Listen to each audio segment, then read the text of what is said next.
اس نے ان والدین پر گولیاں چلائیں۔ جب ان پر گولیاں چلائی گئیں تو پورے شام میں غم و غصے کی لہر دوڑ گئی۔ گولیاں چلانے سے، گولیاں چلانا عوام کے اوپر ایک ڈکٹیٹر کے دور میں بھی ناقابل قبول ہوا۔ یہاں پاکستان میں تو ایک سویلین حکومت ہے اور وہ چاہ رہی ہے کہ اس معاملے کا ذکر نہ کیا جائے، لیکن بہرحال وہاں شام میں والدین پر گولیاں چلائی گئیں تو پھر اس معاملے کا نے طول پکڑا اور لوگوں نے بڑے پیمانے پر مظاہرے شروع کر دیے۔ جب بڑے پیمانے پر مظاہرے شروع ہوئے تو مجبوراً بشار الاسد کو ان بچوں میں سے کچھ کو رہا کرنا پڑا، لیکن جب ان کو رہا کیا گیا تو ان کی حالت ایسی تھی کہ ان میں سے کچھ لوگ چل نہیں سکتے تھے، ڈھانچہ بن چکے تھے، کچھ کی ہڈیاں نوچ لی گئی تھیں، کچھ کے ناخن نوچ لیے گئے تھے، اور کئیوں کے جسم پر ماس جو ہے وہ جگہ جگہ سے سلگا ہوا تھا۔ تو بچوں کی یہ حالت دیکھ کر پورے شام میں غم و غصے کی لہر دوڑ گئی اور وہاں پر لوگوں نے بڑے پیمانے پر احتجاج شروع کر دیا۔ جب بڑے پیمانے پر احتجاج شروع کیا تو پہلی مرتبہ ایسا ہوا کہ بشار الاسد نے سویلینز کے اوپر کیمیکل بامبنگ کی۔ پہلی مرتبہ دنیا میں اس کی مثال نہیں ملتی کہ کسی نے اپنے عوام پر کیمیکل بامبنگ کی ہو، لیکن بشار الاسد نے کیمیکل بامبنگ کی، اور جب کیمیکل بامبنگ کی تو اس پر پھر پوری دنیا سے ایک ریاکشن آیا۔ جب پوری دنیا سے ریاکشن آیا تو اس میں ریاکشن دینے والوں میں امریکہ سر فہرست تھا۔ براک اوباما کی اس وقت حکومت تھی اور براک اوباما نے اس پر نہ صرف کافی سخت رد عمل ظاہر کیا بلکہ خاموشی سے جو وہاں کے باغی گروپ پیدا ہو رہے تھے یا سر اٹھا رہے تھے ان کو تلاش کرنا شروع کر دیا۔ اب اس ساری صورتحال میں جب عام لوگوں پر گولیاں چلائی گئیں اور لوگوں پر تشدد کیا گیا، بچوں کو اٹھا لیا گیا، تو ایسے میں کچھ گروپس نے ہتھیار اٹھانا شروع کر دیا اور وہ ریاست شام میں باغی کہلائے۔ ظاہر ہے ریاست کے خلاف ہتھیار اٹھانے والا باغی ہی ہوتا ہے، لیکن انہوں نے وہ بغاوت کی اور ہتھیار اٹھا لیے۔ جب انہوں نے ہتھیار اٹھائے تو براک اوباما نے خاموشی کے ساتھ، امریکہ نے ان باغی گروپس کو سپورٹ کرنا شروع کر دیا، ان کو اسلحہ فراہم کرنا شروع کر دیا، اور یوں یہ جدوجہد جو ہے بشار الاسد کے خلاف وہ ایک مسلح جدوجہد میں تبدیل ہو گئی۔ جب وہ مسلح جدوجہد ہوئی تو ان کو کچلنے کے لیے بشار الاسد کی فورسز نے ایئر سٹرائک شروع کر دیں اور مسلسل اور بڑے پیمانے پر ایئر سٹرائکس ہونے لگیں۔ اس میں کولیٹرل ڈیمیج بھی ہوا۔ ہوتے ہوتے ہوا یہ کہ وہ جو باغی گروپس ہیں وہ بڑے ہوتے چلے گئے، اور پھر اسی طرح سے ایک فری سیریا آرمی کے نام سے ایک گروپ وجود میں آیا۔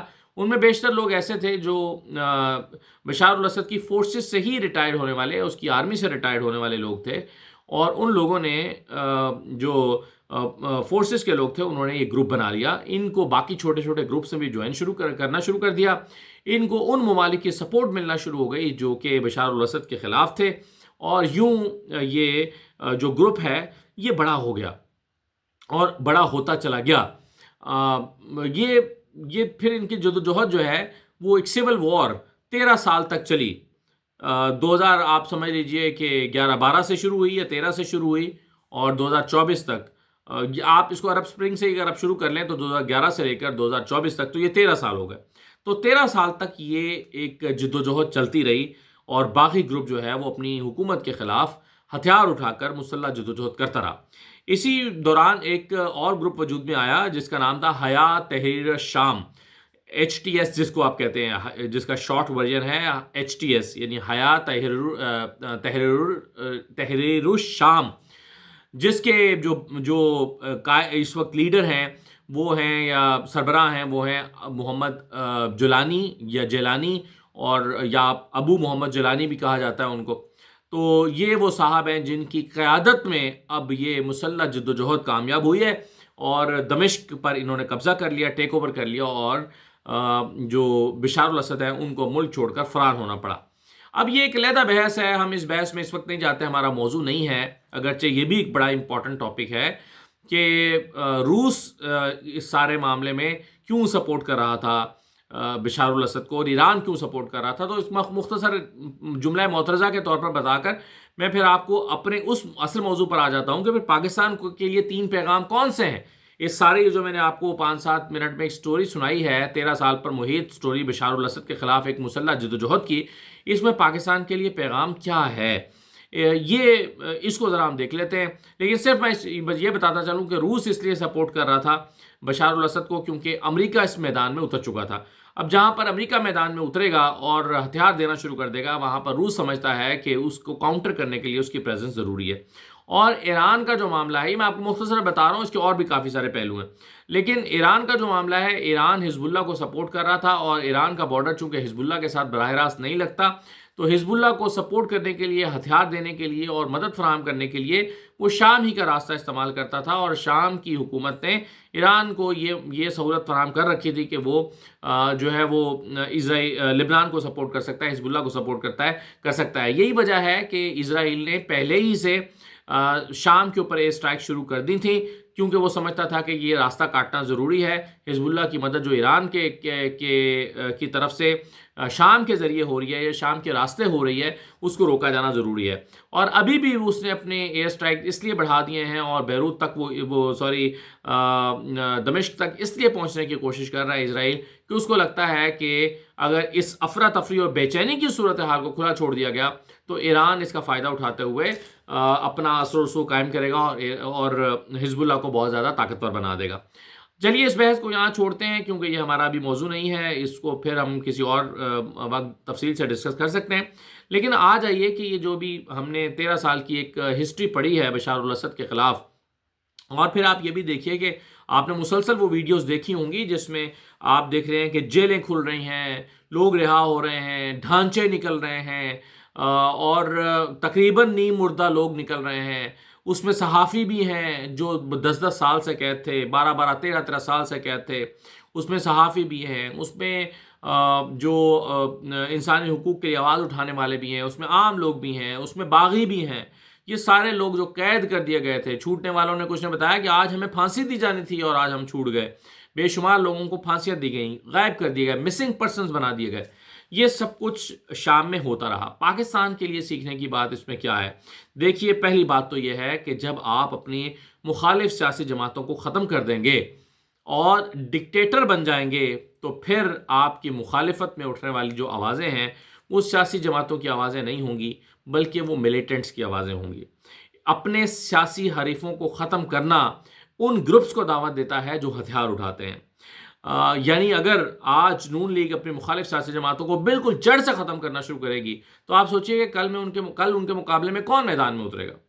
کل ان کے مقابلے میں وہ گروپ میدان میں اتریں گے جو مذہبی طور پر ایکسٹریمسٹ ہوں گے، سخت قسم کے رویہ رکھتے ہوں گے. چلیے ٹی ایل پی کوئی ایسا گروپ تو نہیں ہے جس نے ہتھیار اٹھائے ہوں، نہ اس بات کا کوئی اندیشہ ہے، نہ ہی انشاءاللہ ایسا ہوگا.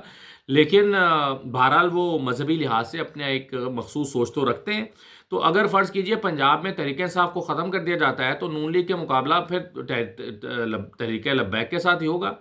اور اسی طرح سے خدشہ ہے کہ خیبر پختونخوا میں اگر آپ ایک جماعت کو ختم کر دیتے ہیں تو پھر وہ گروپ برسر اقتدار آئے گا یا مقابلے میں آ جائے گا جو پہلے سے ہتھیار اٹھا کے جدوجہد کر رہا ہے. تو بات یہ ہے کہ جب آپ اپنے سیاسی مخالفین کو کچل دیتے ہیں، ختم کر دیتے ہیں، تو پھر اس کی جگہ باغی گروپس لیتے ہیں، ہتھیار اٹھانے والے لیتے ہیں، جو کہ شام میں ہم نے دیکھا.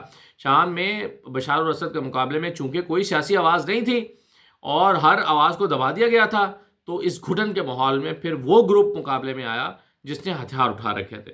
تو اس لیے اپنے سیاسی مخالفین کو کبھی ختم نہیں کرنا چاہیے، ان کو بریدنگ سپیس دینی چاہیے تاکہ سیاستدانوں کا مقابلہ سیاستدانوں سے ہی ہوتا رہے اور سیاسی قوتیں ہی ایک دوسرے کا مقابلہ کرتی رہیں. ایسا نہ ہو کہ سیاسی قوتوں کے مقابلے میں مسلح جتھے آ جائیں. یہ پہلا سبق تو میں شام سے یہ سیکھتا ہوں. دوسری بات یہ ہے کہ جب آپ عوام پر گولی چلاتے ہیں تو آپ یہ نہیں کہہ سکتے کہ آپ نے لوگوں کی آواز کو دبا لیا ہے. جب بشار الاسد نے والدین پر یا ان کے حق میں احتجاج کرنے والے لوگوں پر گولیاں چلائی تھیں اور پھر کیمیکل بومبنگ کی تھی تو بظاہر تو اس وقت وہ سورش جو ہے وہ دب گئی تھی. بظاہر تو بشار الاسد کو لگا ہوگا کہ میں نے عوام پر قابو پا لیا ہے، لیکن اسے یہ اندازہ نہیں تھا کہ وہ لوگوں کے اندر ایک غصے کو جنم دے رہا ہے، وہ لوگوں کے اندر ایک نفرت کو جنم دے رہا ہے، اور یہ نفرت آہستہ آہستہ لاوے کی شکل اختیار کرے گی. اور یہ جو ہے وہ لوگ اس کو اپنے دل میں رکھیں گے اور کل کو اس نفرت کا اظہار کسی اور طریقے سے کریں گے. اور تیسرا پیغام میرے خیال میں یہ ہے کہ جب آپ آوازوں کو دبانا شروع کر دیتے ہیں، جمہوری آوازوں کو، صحافیوں کی آوازوں کو، میڈیا کی آوازوں کو، سوشل میڈیا کی آوازوں کو، جب آپ قدغنیں لگاتے ہیں، جب آپ VPN لگاتے ہیں، جب آپ انٹرنیٹ بند کرتے ہیں، جب آپ لوگوں کو سانس لینے کا موقع نہیں دیتے، جب آپ سفوکیشن کو بڑھا دیتے ہیں، گھٹن کو بڑھا دیتے ہیں، تو پھر گھٹن سوسائٹی کے اندر جو گھٹن ہے وہ ایک ناسور بن جاتی ہے. پھر وہ گھٹن جو ہے وہ لاوا بنتی ہے، وہ لاوا پھر پکتا رہتا ہے اور کسی وقت جو ہے وہ پھٹ جاتا ہے. تو آوازوں کو نکلنے دینا چاہیے. اس سے کیتھارسس ہوتا ہے، اس سے لوگوں کو احساس ہوتا ہے کہ ان کا دل ہلکا ہو رہا ہے، وہ اپنے جذبات کا اظہار کر پا رہے ہیں. آپ لوگوں کی آوازوں کو دبائیں گے تو وہ گھٹن کل کو لاوا پک کر تیار ہو کر کے پھٹ جائے گا. لوگوں کی آوازوں کو اتنا نہیں دبانا چاہیے کہ وہ گھٹن محسوس کرنے لگے، ان کو لگے کہ ان کا سانس دب رہا ہے، ان کا سانس گھٹ رہا ہے. تو میرا خیال ہے کہ یہ چند چیزیں بشار الاسد کے اس انجام سے پاکستان کو سیکھنے کی ضرورت ہے، عوام کو بھی، حکمرانوں کو بھی. اور سیکھنے کی ضرورت ہے کہ معاملے کو اس حد تک نہ لے جائیں کہ جہاں پر جسے ہم پوائنٹ آف نو ریٹرن کہتے ہیں، جہاں سے واپسی ممکن نہ ہو اور پھر وہ جگہ کوئی اور لے لے. تو آپ دیکھیں نا بنگلہ دیش میں کیا ہوا تھا. بنگلہ دیش میں یہی ہوا تھا کہ جب لوگوں کی آوازوں کو دبایا گیا اور ان کو ان کا حق نہیں دیا گیا، تو پھر انہوں نے بندوق اٹھائی، تنظیمیں بنائیں. جب انہوں نے بندوق اٹھا لی، جب بندوق اٹھا لیتا ہے ایک تنظیم، تو پھر آپ کی جو مخالف قوتیں ہیں، مخالف طاقتیں ہیں، وہ پھر ان کو سپورٹ کرنے لگ جاتی ہیں. جیسا کہ بنگلہ دیش میں ہوا تھا، انڈیا نے باقاعدہ طور پر مفتی بہانی کو سپورٹ کرنا شروع کر دیا تھا. یہاں بلوچستان میں اور ادھر ادھر بھی انڈیا اور مخالف قوتیں ان کو ہتھیار فراہم کرتے ہیں، باغیوں کو، اور انہیں پیسے فراہم کرتے ہیں، انہیں ٹریننگ دیتے ہیں اور پاکستان کے خلاف کھڑا کر دیتے ہیں. جب آپ لوگوں کی آوازوں کو دبانا شروع کر دیتے ہیں تو پھر یہ ہوتا ہے. اور یہاں شام میں بھی تو یہی ہوا تھا. شام میں کیا ہوا؟ شام میں جب حکومت کے خلاف باغی اٹھے، انہوں نے ہتھیار اٹھائے، تو امریکہ اور دیگر طاقتوں نے ان کو سپورٹ کرنا شروع کر دیا. یہاں تک کہ ترکیے نے بھی سپورٹ کیا ان باغیوں کو، اور بشار الاسد کی حکومت کو ختم کرنے کے لیے انہوں نے بھی مدد کی. تو یہ ہوتا ہے پھر جب آپ کے مقابلے میں کچھ گروپ کھڑے ہو جاتے ہیں تو پھر مشکل جو آپ کی دشمن طاقتیں ہیں وہ انہیں سپورٹ کرنا شروع کر دیتی ہیں، اور خدا نہ خواستہ وہ ایک وقت آتا ہے کہ وہ اتنے طاقتور ہو جاتے ہیں کہ وہ ریاست میں بھاری ہوتے ہیں. بنگلہ دیش کی مثال، مشرقی پاکستان کی مثال ہمارے سامنے ہے.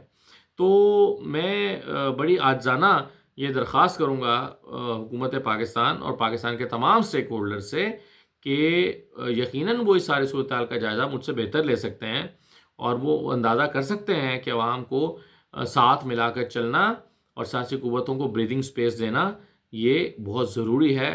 جب آپ سب کچھ دبا دیں گے، سب کچھ ختم کر دیں گے، تو پھر دنیا کے انجام ہمارے سامنے ہیں. اللہ تعالیٰ پاکستان کو کسی بھی آفت سے محفوظ رکھے، پاکستان کی فوج کو توانا اور طاقتور رکھے، پاکستان کے جمہوری اداروں کو مضبوط کرے، اور پاکستان رہتی دنیا تک زیادہ خوشحال، زیادہ مضبوط بن کر دنیا کے نقشے پر قائم اور دائم رہے. یہ ہماری دعا بھی ہے، ہماری خواہش بھی ہے، اور ہم اپنی حیثیت میں بحیثیت فرد یہ کوشش بھی کرتے رہیں گے کہ پاکستان کبھی ڈی اسٹیبلائز نہ ہو. اللہ تعالیٰ پاکستان کو ہمیشہ چمکتا اور دمکتا رکھے. اجازت دیجیے، اللہ حافظ.